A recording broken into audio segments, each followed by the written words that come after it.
Well, welcome to the 2017 football season. Since we left Philadelphia and the way that we felt in our stomachs when we left the field at Temple, we've been looking forward to this moment. And for our team, it's been about just pure focus to get to this point, Zoom focus even. And the focal point for us right now is today. Today is our open day for our players, and we changed that term from off day to open day, meaning that the building is open for them to come in and do whatever they need to do to make sure that we're focused and prepared to go against a very, very good James Madison football team. They were national champions last year, and we think that they've gotten even better since last year because we feel that we've also gotten better. When you talk about a team that's won the final 12 games, and then also the only game that they lost last year was to UNC, you know that you're dealing with a talented team and a well-coached football team. I think Coach Houston has done a great job there. They got the longest active win streak in Division I. They averaged 47 points a game, and they outscored their opponent 700 to 318. Says everything about who they are as a program right now and the ability for him to come in and selectively take transfers and gel that football team. They are to be commended. Defensively, Bob Trott, the defensive coordinator I've known for 20 years, coached me in college. Does a really good job of using 4 down and being able to get from 4-2-5 to 4-3 because of the help of some good football players in the back end. And then in their front, I think they're as experienced on defense as a team that we've seen coming in this year. We're really focused on making sure that today we do what we have to do to be prepared to go against them on offense. And then on offense, we've talked about 47 points a game. It all starts with the quarterback. As accurate as a quarterback as we've seen in the start, in season, what I really like about him is that he has the ability to stay in his fakes a lot longer than a lot of other people because of his quickness and release. Really good football player. Places the ball well with great accuracy, can hurt you in the run game, which gives them another number in the run game. I really like their offense and their 11 personnel, the way that they use the tight end. Tight end can not only be used in a lot of their run sets, but also if you split him out, he's also, they have the ability to use. The coach has done a good job of using him in the pass game as well, so we have a serious challenge there. And because of all these players that they have, special teams will also be a nice challenge that we look forward to by some of the guys that we've added on our football team. But all in all, we're talking about a really good football team that's getting better. And the thing that concerns you about when you play a team of this talent level right out of the gate is that they've had a lot of carryover. They played a lot of football games last year, which led into a good offseason, which leads into a spring quickly, having spring football after the big-time win in the offseason, and then it leads into summer ball and then fall camp. So what you've seen is a team that's been able to play together and continue to grow, led by a defensive line group and a quarterback that helps them become a total football team. Really good football team coming this weekend, and our guys, we're ready and look forward to the challenge. For us, I don't have as much to talk about, from what we did last week because we didn't play last week. But moving forward, our focus is on this team and making sure this team, the things that we've done in the offseason to improve the depth of this team. And the number one objective of this team in the offseason was to build team chemistry. I've told people before that team chemistry builds the moment you leave the field and not when you're on the field, because you need to know that you trust the people around you. So we're looking forward to that. Speaking of team chemistry, I'll kind of shift a little bit here. Our players had the ability to vote for captains. I'm going to announce the captains today. And our captains will be on offense, Gardner Minshew, Jimmy Williams, and Garrett McGinn. And on defense, Bobby Falk and Jordan Williams. This is exactly the guys that I thought that it would be, which is a great feeling when you have that feeling with your team. And it was to look at the votes coming in. Now you tally the votes a lot differently than you did back in the day. You used to have to tear off little pieces of paper and hand them off. Well, now we have a computer system that sends out and it tallies the votes. But to watch the offensive and defensive votes come in with almost the exact same thing on every one of them, know that the spirit of this team is aligned. And we've worked really hard to get to that point. And we know that, this is the team that's going to play well together as we move forward and we're focused on today. A lot of people are going to be talking about focusing on this weekend and the game. No, we're going to focus on Monday, then we're going to focus on Tuesday, and every single day that we're in, we're going to focus on it. We're intent on playing well, and that's what we have to do. Another shift that I'll have is, at the beginning of the year, you need to know some of the injuries that happen throughout the offseason, and I've kind of told people earlier about some of our injuries. We're out for this game. I don't know if you guys have already gotten that or not. Trayvon Brown will be out. His clearance will come, hopefully, on Wednesday or Thursday of this week, his physical contact, full contact clearance. So we look forward to hopefully having him back for the following week. Also, Kobe Gore, his clearance is probably going to come in the next couple of days, his physical clearance. But he's still, we don't believe in not playing on Tuesdays and Wednesdays and not having any physical contact and then being able to go into games. So he won't be available for us this week physically. And Malik Gray, also a knee injury. We're looking forward to hopefully getting him back in the swing of things by the end of this week. We'll find out a little bit more next week where he is, but he's out right now. And then, of course, Blake, and some people have already seen that for a long time now. Moving forward, I'm going to try to keep you guys as detailed and informed about the things that we can going into game week. But we're a healthy football team. We're a team that is very hungry and very focused on what's going to happen on September the 2nd. Thank you. Coach, you mentioned chemistry already. I know that was a big focus during camp. What are maybe some of the other intangible type things that you notice about this team, some characteristics that might be different than where you were a year ago right now?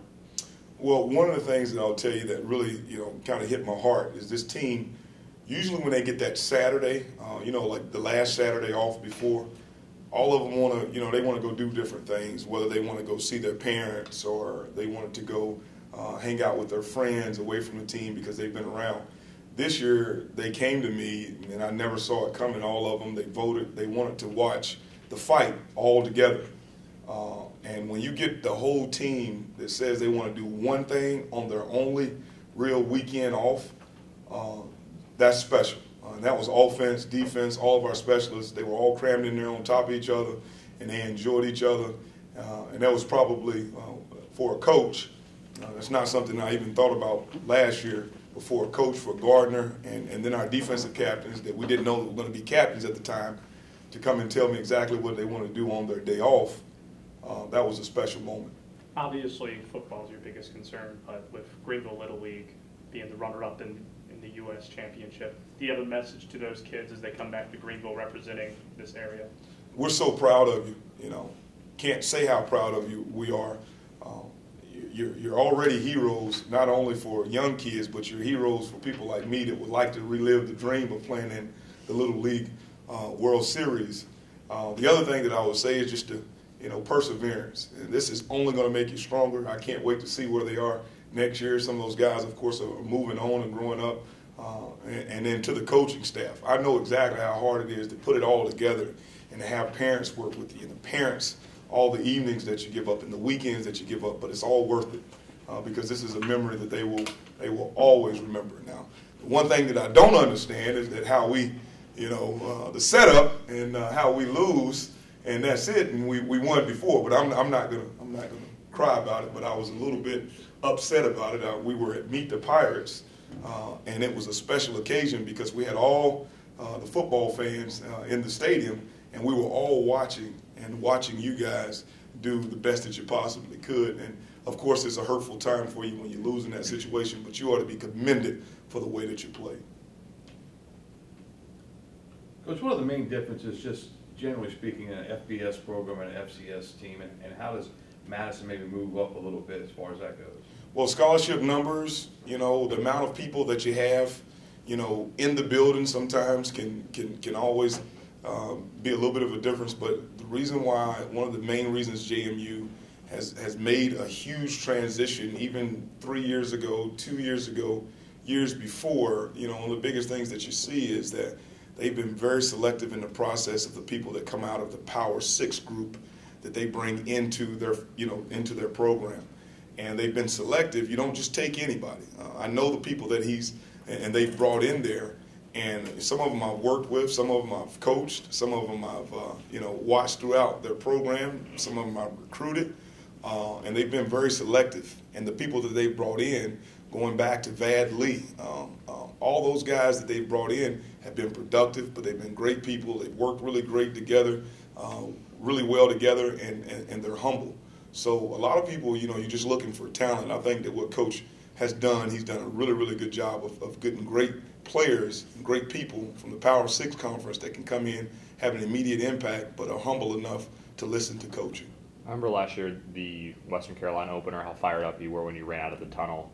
Do you feel like this year, being your second year, the emotion level before your first game will be the same, different? How do you think that'll maybe change? It'll be the same. I think the way that I manage it may be a little bit different, but it'll be the same. There's no question about it. But the one thing that I'm going to pay close attention to this year, I know this team. I don't have to.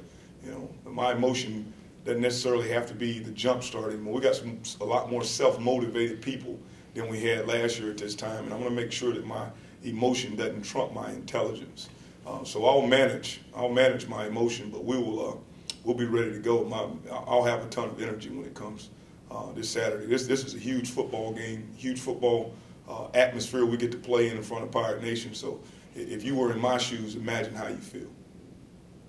Are turnovers your biggest concern as far as holding on to the football and creating them on the defensive side? Well, our biggest concern is operation. I think that when you talk about a team like JMU, offensively, what you're going to see is a team that's going to come out and give you a tremendous amount of tempo. They're going to hard count you on first down and third down, which people don't think about. I just think take it for granted that you're going to see some hard count on third down. But you're talking about a quarterback at the line of scrimmage that can mess up some things operation. So operation is first before the ball is snapped. That's critical for us. And then, yes, we've got to find a way to take care of the football. The guy that's running out there for us first at running back, Darrell, he hasn't put the ball, knock on wood, on the ground. And that's a big deal to us. And that's why he is where he is right now. And the guys that are coming behind him have done a better job taking care of the football. But we wanted to make sure everybody knew that we're going to put a lot of emphasis on taking care of the football. And then on defense, we've added some different pieces to the puzzle that get us to the football a little quicker. Some more ball skills in the back end, and then in our front, we think that we have added some depth and the ability to pass rush that'll get it out of his hands a little bit quicker. But we have a challenge, and that's one of them. Coach Peterson said last week he expects Surf to still play. And what spots do you think he best helped you? The spots that he would best help us.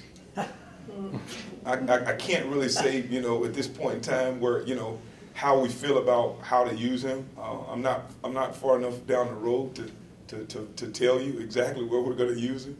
So hopefully, if we get the ability to use him, if we get a chance to play him, then it'll be just the spots that we really need him to help us in. Coach, there's been some talk of James Madison perhaps being a favorite in this game in Vegas. Is that a surprise to you guys? Do you guys use that as motivation at all? They're the national champions. They've gotten better. They won the last 12 games. The only school that they lost to was UNC. Our record was our record, which is in the past. Our guys are motivated. Our guys hear it. They understand it. They're going to hear me say it again that you asked me the question today, tomorrow. So we understand where we are, But, no one in Vegas or anyone across the country determines this team's fate. This team's fate will be determined by this team. What's the thing that's kind of stood out for you in your preparation for this first game and the whole camp with this ball club? The amount of guys that are willing to sacrifice for one another. That's probably been, and that's not just players. I'm talking about coaches, taking up for coaches. We've had different things going on. We have pregnancies on the team, some of our wives, and just the way guys have been willing to fill in if a guy has to run out for 15, 30 minutes and no questions asked. So that's one of the things that I'm going to remember about this camp. The NCAA had an effect on the camp in changing some rules, and I think it was a good change. I think it gave a team like us the chance to really grow the team chemistry rather than always being on the field. Our guys were able to get stronger during camp, which that's hard to do, and then also our guys were able to become a lot closer with their coaches. Coach, last year at this time, you talked a lot about chip, having that chip on your shoulder. You feel after what happened last season, that chip's gotten even bigger? You know, I think that chip now that we talk about, you know, for a lot of people is very evident. You feel it. You don't just see it. Now you can actually feel the chip there. And that's the way we practice. This was the most physical preseason, with altercation, with everything, because everybody understands how hard you have to play every snap. And, you know, everything that's happened and everything that's been said has been really, really good for this football team. We wouldn't have responded the way that we responded in recruiting, in playing, unless we had to hear some negative things. We wouldn't be where we are today if we wouldn't have been through what we've already been through and had to hear some of the things that we had to hear, which were rightfully so. So we've embraced it, and we're embracing the chip. But it's not just the chip that we're giving lip service to. Now we don't have to talk about the chip anymore. It's there, and you see it on the field. You know, you see a one-on-one drill if a receiver beats the DB, and the next time that receiver comes to the line, the DB is going to try to jam him at the line of scrimmage, and then I'm going to have to be using my whistle the next 5 minutes because they're going to be at each other, and you know, that's what we need. So we got competitive people in a lot of places, and that's pretty much it. Coach Caleb Pratt listed as a top kicker. He did have a late surge in camp and everything. That was a miscommunication. Caleb Pratt will be our kickoff specialist, but Jake will be our place kicker. Caleb will be backing him up. Yeah, Jake has done a great job. He's been right on, but probably the miscommunication comes from him being a kickoff. He'll be our kickoff specialist. Okay. Thank you, guys.